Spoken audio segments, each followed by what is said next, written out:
দিনাজপুর থেকে যুক্ত হয়েছেন সহকর্মী বিপুল সরকার সানি। বিপুল, মিলা, আপনি যেমনটি বলছিলেন সকাল থেকে রংপুর বিভাগে যে ৮ জেলায়, সেই ৮ জেলায় ট্যাঙ্ক লরি চালক এবং শ্রমিকরা তারা ধর্মঘট শুরু করেছেন। ফলে এই ৮ জেলায় কিন্তু তেল সরবরাহ হচ্ছে না। আপনি জানেন যে এই ৮টি জেলায় তেল সরবরাহ করা হয়। দিনাজপুরের যে পার্বতীপুর রেলহেড ডিপো রয়েছে সেখান থেকে তেল সরবরাহ করা হয়। ধর্মঘটের কারণে এই রেলহেড ডিপো থেকে সকাল থেকে কোনো লরি এখান থেকে বের হতে পারেনি, অর্থাৎ একেবারে তেল সরবরাহ সম্পূর্ণরূপেই বন্ধ হয়ে গেছে। এবং এই যে কয়েকদিন ধরে যে তেলের যে সংকটটি চলছে, সেই সংকটটা কিন্তু আরো বাড়লো। এখানে যারা পাম্পের সাথে সংশ্লিষ্ট রয়েছেন তারা বলছেন যে এই যারা যেসব লরির মাধ্যমে তারা এখানে তেল নিয়ে আসে, সেসব লরি যদি আসলে চালু না হয় তাহলে কিন্তু তারা এই তেলের যে সংকটটা, দীর্ঘ লাইন, সেগুলো কিন্তু চলতে থাকবে। ফলে তাদের যে দুর্ভোগ হচ্ছে সেটিও কিন্তু তারা বলছেন। আর আমরা এই বিষয়টি নিয়ে কথা বলেছি যারা আন্দোলনরত রয়েছেন, ট্রাক শ্রমিক এবং চালকরা, তাদের নেতাদের সাথে কথা বলেছে। তারা যেটি বলছেন যে গতকালকে নীলফামারীতে যে ৩ শ্রমিককে কারানোদশ দেওয়া হয়েছে, জরিমানা করা হয়েছে, সেটা আসলে অযৌক্তিক এবং তাদের যে কারানোদশ, এতে তাদের নিঃশর্ত মুক্তি দিতে হবে, এটি তারা বলছেন। একই সাথে বলছেন যে এই এনডিসি যিনি রয়েছেন তাকে অপসারণ করতে হবে। এটি ৪৮ ঘন্টার একটি সময় তারা বেঁধে দিয়েছেন।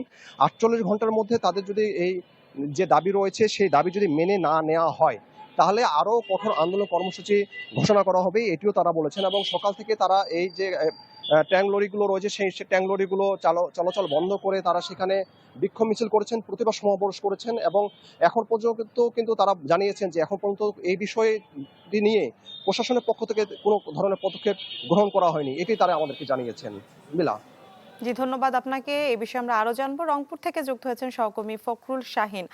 ফখরুল, আমরা শুনছিলাম ৪৮ ঘন্টার সময় বেঁধে দেওয়া হয়েছে, প্রশাসনের পক্ষ থেকে কি এখনো কিছু বলেছে কিনা এই বিষয়ে?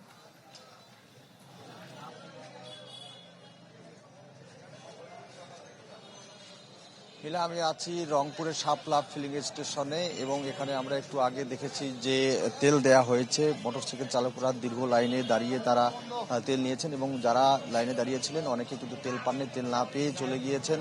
এবং রংপুরে যে 7টি ফিলিং স্টেশন আছে সবগুলো কিন্তু তেল দিচ্ছে না। আমরা গত 7 দিন ধরে এই সংকট দেখছি এবং আমরা যারা তেল ফিলিং স্টেশনের যারা মালিক আছেন, ম্যানেজার আছেন, তাদের সঙ্গে কথা বলেছি। তারা আমাদেরকে জানিয়েছেন যে তারা সেই ধর্মঘটের কথা শুনেছেন, তবে আজকে সকালে তারা তেল পেয়েছেন এবং যে তেল তারা পেয়েছেন সরবরাহকৃত তেল সেটি কিন্তু দেয়া শেষ হয়ে গেছে।